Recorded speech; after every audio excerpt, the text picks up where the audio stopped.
amigos, soy Hugo Sierra Valdivia. El día de hoy vamos a desarrollar el tema de habilidades matemáticas. Las habilidades matemáticas básicamente están referidos a 4 tipos de pensamiento: el pensamiento abstracto, el pensamiento numérico, el pensamiento relacional y el pensamiento estadístico, cada uno con sus respectivas características.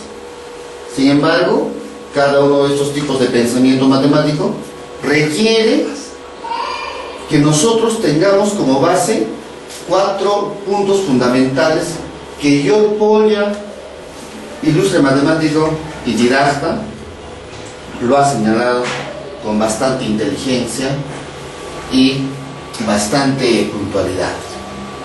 Él propone 4 pasos para resolver problemas que el doctor Miguel de Guzmán lo ha traducido de manera simple. El primero es: el primer paso, antes de hacer, trata de entender. Lee el problema, familiarízate con él, pierde de miedo, exprésalo con tus propias palabras. Un segundo paso es buscar estrategias.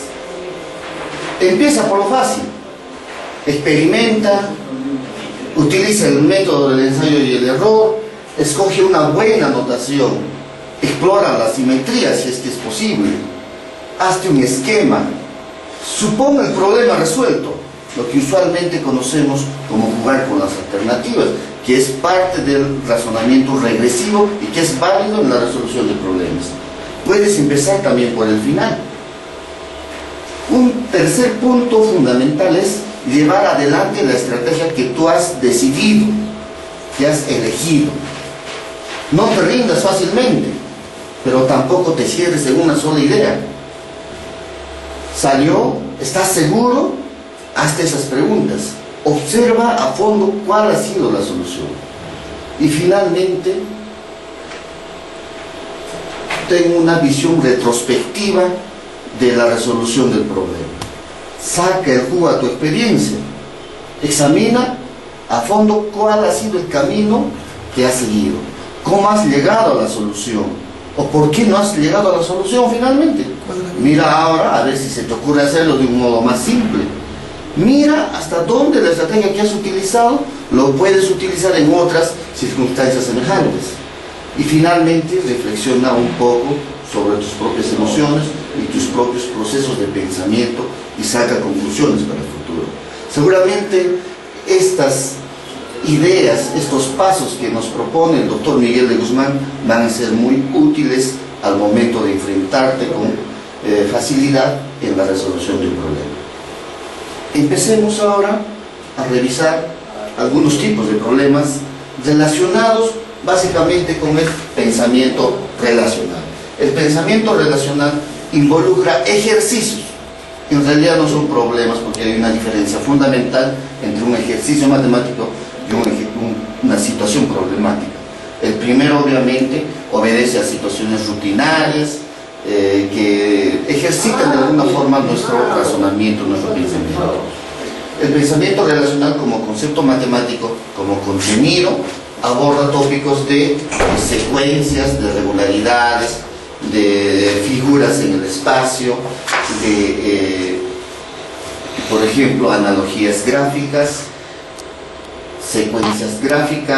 secuencias numéricas, secuencias alfabéticas, secuencias alfanuméricas. También tenemos este tipo de ejercicio matemático conocido como distribuciones numéricas. También tenemos algunos términos excluidos, como suele ocurrir con lo que es la comprensión de textos, ¿no? Entonces, empecemos por el primero. En este ejercicio es una analogía en donde la consigna es: indica la figura que corresponde al recuadro con interrogante. Si nosotros observamos detenidamente, como ya Miguel de Guzmán nos ha señalado, nos tenemos que familiarizar con la situación. Observamos un conjunto de figuras que básicamente pasa por determinar que son rectángulos con algunas diagonales y líneas verticales, y círculos o circunferencias con líneas también diagonales, verticales, horizontales, oblicuas.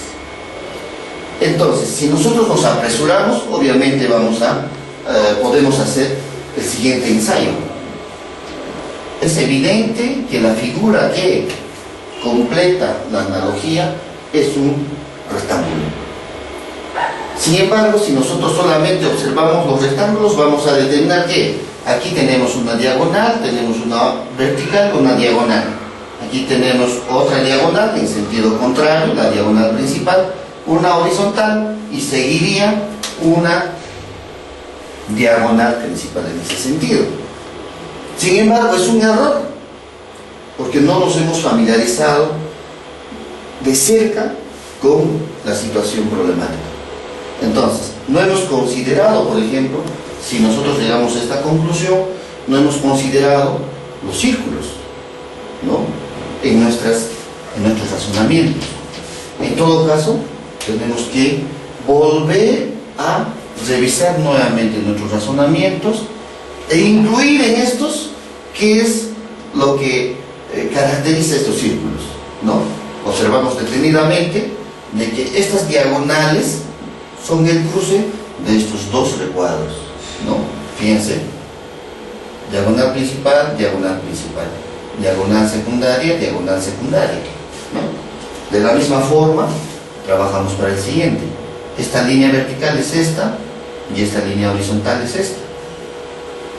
Esta línea vertical y esta línea vertical oblicua y que continúa. Esta de aquí, ¿no es cierto? Ya, muy bien. En consecuencia, nuestra respuesta sería la alternativa A. Muy bien. Tenemos también secuencias gráficas. Pero algunas secuencias gráficas encierran también algunos elementos numéricos, como es este caso. La consigna es: ¿cuál es la figura que continúa en la siguiente serie gráfica? Observamos un rombo, un triángulo, un rectángulo. Sin embargo, si lo asociamos como una característica común a los elementos básicos geométricos que se trabajan en la educación inicial, no vamos a encontrar una secuencia, porque en realidad no podemos garantizar que siga un cuadrado. Y de serlo así, aquí tendría que ser un círculo, porque las figuras básicas son círculo, triángulo, rectángulo y cuadrado, que se trabaja en edad preescolar, ¿no? Entonces, no tenemos exactamente la seguridad de que es una secuencia gráfica. En todo caso, hay que observar algunos elementos secundarios, en este caso ya no referidos a la forma, sino a las características que presentan estas figuras. En este caso, si observamos detenidamente, aquí, ¿qué parte está sombreada? Una, ¿de cuántas? De 4, ¿no? Todas las figuras están divididas en 4 partes. Aquí, ¿cuántas partes están sombreadas? 2. ¿De cuántas? De un total de 4. Aquí, ¿cuántas partes están sombreadas? 1, 2, 3, 4, 5, 6. 6, ¿de cuánto? De un total de 8. Sin embargo, ya aparece una cuestión numérica, ¿no?, conocida como fracción, el cual podemos simplificar en este sentido, ¿no? Entonces, nos fijamos la secuencia. Aquí está sombreada 1 de 4, 2 de 4, 3 de 4. En consecuencia, la siguiente figura va a tener que estar sombreada completamente. 4 de 4, 4 de 4. Si analizamos las alternativas, la única figura que cumple ese requerimiento es la alternativa C, que viene a ser la respuesta. Continuamos. También en el razonamiento relacional se presentan algunos ejercicios de secuencias numéricas, ¿no? Tenemos esto, por ejemplo: 1, 4, 7, 10, 13, 16. ¿Qué números siguen en la secuencia? Entonces es fácil de darnos cuenta. Obviamente hay una situación siguiente, ¿no? Está yendo de 3 en 3, está adicionando 3 al anterior para obtener el siguiente. ¿no? Aquí 3, 3, 3 y 3, que viene a ser la razón de la secuencia. Entonces, en consecuencia, aumentamos 3 a 16 y obtenemos un 19, que vendría a ser la respuesta. Sin embargo, ya algunos ya cuentan con cierta experticia en la resolución de este tipo de ejercicios, y no siempre la consigna va a ser en ese sentido, que calcula o halla el número siguiente. Nos pueden pedir, por ejemplo, nos pueden solicitar, calcula el término 100. El término 100. Entonces, si es el término 100, en todo caso ya necesitamos un patrón de formación, una ley, ¿no? Una generalización, que usualmente se conoce como fórmula, ¿no? Y toda fórmula, tanto en química, en física, está compuesta por constantes y variables, ¿no? Por ahí que es una generalización que va a servir obviamente para resolver varios eventos. En este sentido tendríamos que hacer un análisis siguiente, ¿no? Este número ocupa la posición 1, la posición 2, la posición 3, la posición 4, la posición 5, y este número ocupa la posición 6, ¿no? El término 100 obviamente ocuparía la posición 100, ¿no es así? Entonces, recordando la definición de un patrón, una fórmula, toda fórmula tiene, repito, constantes y variables. En este caso, ¿cuál es la constante? ¿Qué número es constante en esta secuencia? Es el número 3, que de todas formas está involucrado en el patrón, en la ley, ¿no? Este número tenemos que asociarlo tanto a la posición del número, ¿no? Y al resultado que encierra, ¿no? Por ejemplo, ¿qué relación tiene el 3 con el 6 y el 16? ¿Qué relación tiene el 3 con el 6 y con el 16? Obviamente esta relación hay que asociarlo a las operaciones fundamentales de adición, sustracción, multiplicación y división, ¿no? Si nos fijamos detenidamente, hacemos lo siguiente: 3 por 6, 18. Para obtener un 16, tengo que restarle 2. 3 por 5, 15. Para obtener 13, tengo que restarle 2. 3 por 4, 12. Para obtener 10, tengo que restarle 2. En consecuencia, 3 estoy multiplicando por la posición del número y estoy restando 2, ¿no? Y cumple el patrón para cada uno de ellos. En consecuencia, esta generalización viene a ser el patrón de esta secuencia. Y con ello ya podemos calcular qué número va en la posición 100, que va a resultar difícil enumerarlo si no hacemos este tipo de razonamiento, ¿no? En todo caso, para la posición 100 sería 3 por 100, 300, menos 2, 298, ¿no? Entonces, para quienes ya tienen cierta experiencia, cierta experticia en la resolución de este tipo de problemas, pueden encontrar este patrón o simplemente responder a la consigna de manera breve, ¿no? Siguiente ejercicio. También el pensamiento relacional se ocupa de establecer distribuciones numéricas. Las distribuciones numéricas se presentan usualmente en esta forma, ¿no? Asociadas a algunas figuritas de animalitos, de personajes, algunos triángulos, algunos cuadrados, pero que en realidad, en el fondo, se trata de relacionar cada número, y se relaciona básicamente con las operaciones fundamentales, ¿no? Por ejemplo, nos solicitan hallar el valor de X, ¿no? En todo caso, yo tengo que trabajar, operar, asociar estos números a las operaciones fundamentales de adición, sustracción, multiplicación. Es decir, dicho de una forma más simple, hay que jugar con las operaciones y con los números que nos presentan, ¿no? Entonces, ahí utilizamos obviamente el método del ensayo y el error, ¿no? Que es válido en la resolución de problemas. En este caso, tendríamos que, si observamos detenidamente, tendríamos que sumar 8 más 4. 8 más 4 viene a ser 12. 4 más 2, viene a ser 6, ¿no? Entonces, ¿qué relación tiene este número con el otro? 12 y 6. Para que me salga un 2, obviamente tengo que dividir. 12 entre 6 a 2, ¿no? Si cumple ese patrón, el siguiente elemento obviamente ya constituye el patrón que corresponde a todo el ejercicio, ¿no? Veamos. 11 más 9, 20. 1 más 4, 5. Entonces, estos dos números tendríamos que dividir. 20 entre 5 y obviamente nos sale 4. Cumple el patrón, ¿no? Dale la información. Entonces, determinamos el valor de X. 17 más 13, 30. 7 más 3, 10. 30 entre 10. Dividimos. Obtenemos como resultado 3, que vendría a ser la respuesta al interrogante, ¿no?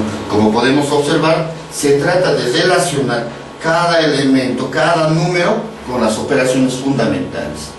De manera recurrente, puede ser una división, nuevamente podemos dividir o podemos multiplicar, etcétera, ¿no? Lo importante es que tenga el mismo patrón para cada una de las figuras que se nos presentan. Y finalmente, el razonamiento relacional también involucra problemas de términos excluidos, ¿no? Términos excluidos. Aquí la consigna es cuál de las figuras no guarda relación con las otras.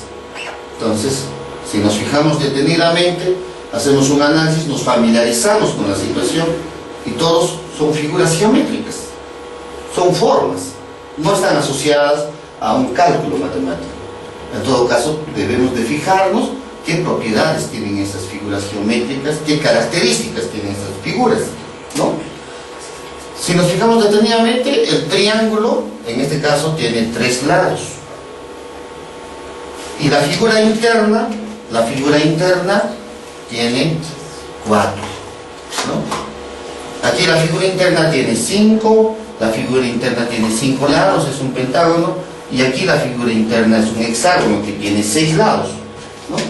En este caso, la figura exterior también es un pentágono, la figura exterior en este caso es un cuadrilátero y la figura exterior aquí es un pentágono. Entonces, si observamos detenidamente, ¿no? Tiene relación con el número de lados. Aquí es 3, aquí es 4, 5 y 5. 4 y 5, hay una diferencia de 1, acá 5 y aquí 6, hay una diferencia de un lado entre la figura interior y la figura exterior. Entonces, quien no cumple este requerimiento, esta característica, es la figura número 2, ¿no? En consecuencia, nuestra respuesta al interrogante sería la alternativa D. Entonces, como podemos observar, distinguidos amigos, el tipo de razonamiento relacional, como su nombre indica, obviamente se trata de relacionar un elemento con los demás, ¿no? En todo caso, amigos, yo los invito a que revisen nuestros módulos. Se han preparado en lo que es razonamiento lógico matemático 4 módulos, atendiendo también los tipos de razonamiento que en este caso nos exige el mismo ministerio y que también forma parte de la misma estructura del área, ¿no?